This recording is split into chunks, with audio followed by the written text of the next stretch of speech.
What's up, Panda Nation? Peter Von Panda here again.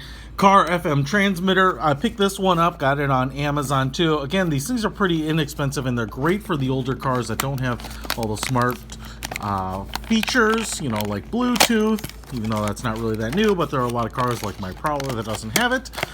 Even my previous cars have not had Bluetooth, so good way to add it. And this one in particular I thought was kind of interesting.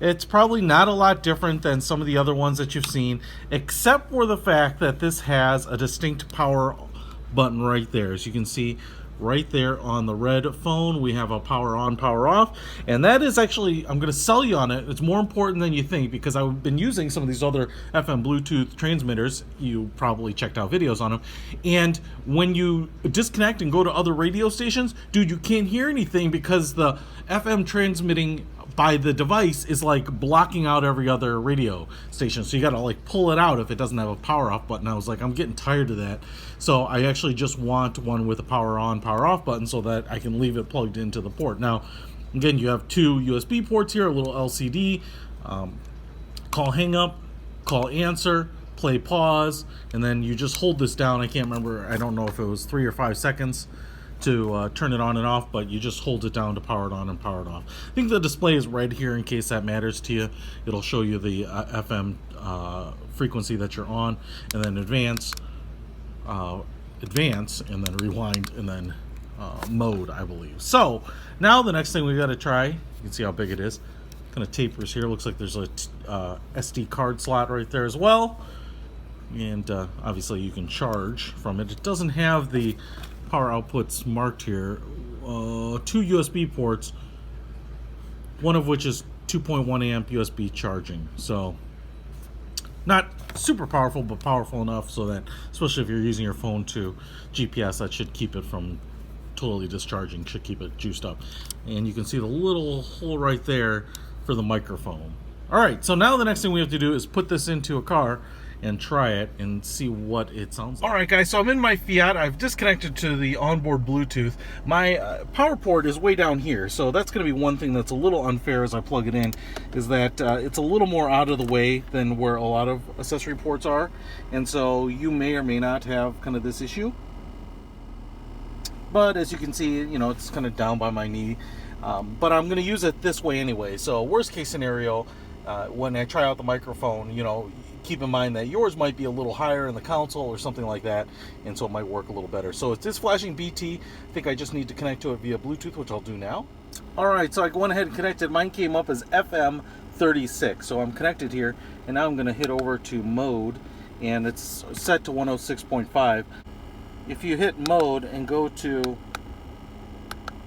the station, you can adjust here. So I'm just going to try to go to, I'm going to keep it on 106.5 and see if I can find that on my radio here. So I'm up here on 106.5 down here, and now let's just see if we can play something through it as well as make a call. So I'm playing Body Like Back Road by Rajiv Dal, and through 106.5, and it's coming in just fine. And in fact, you know, I can control the volume here on my phone, even though you probably want this as loud as possible. You can see FM 36, and then control your volume kind of universally through here then. Alright, so that definitely works for playing a little music. Now I also want to make a phone call here and see if we can just leave myself a voicemail. One of the things to keep in mind is that I'll just be speaking forward as opposed to down towards the microphone, so kind of keep that into take that into account as you're doing it. But hopefully we'll get my voicemail here pretty soon.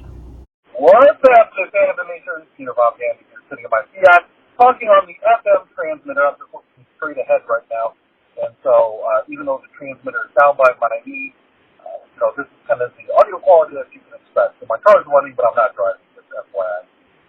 More clarification on that, but so far I really like this thing, so we'll try it out and see what it sounds like. Alright, so that's the phone audio quality. You can judge for yourself what you think. Now I still have it connected here, 106.5, as well as it's broadcasting down here. And now I want to show you the last thing, which is the power off. And I think what we'll hear is that we'll get a lot of static as soon as this stops transmitting. So if I just hold this the button right here, and it goes off, and as you can hear, we're getting a lot of static as kind of expected. But the beautiful thing about that is the power on and off feature is totally underrated. When you just want it silent, now if I'm going to have a call coming in or something like that, and I want to quick turn it on, so it only requires a few seconds on the button to turn it back on. Hopefully the phone will pair again. You can take your call hands-free, whatever. So pretty cool, pretty impressed with this little one. Again, this is pretty cheap, under 20 bucks. I'll put a link to it in the description. Peter von Panda out.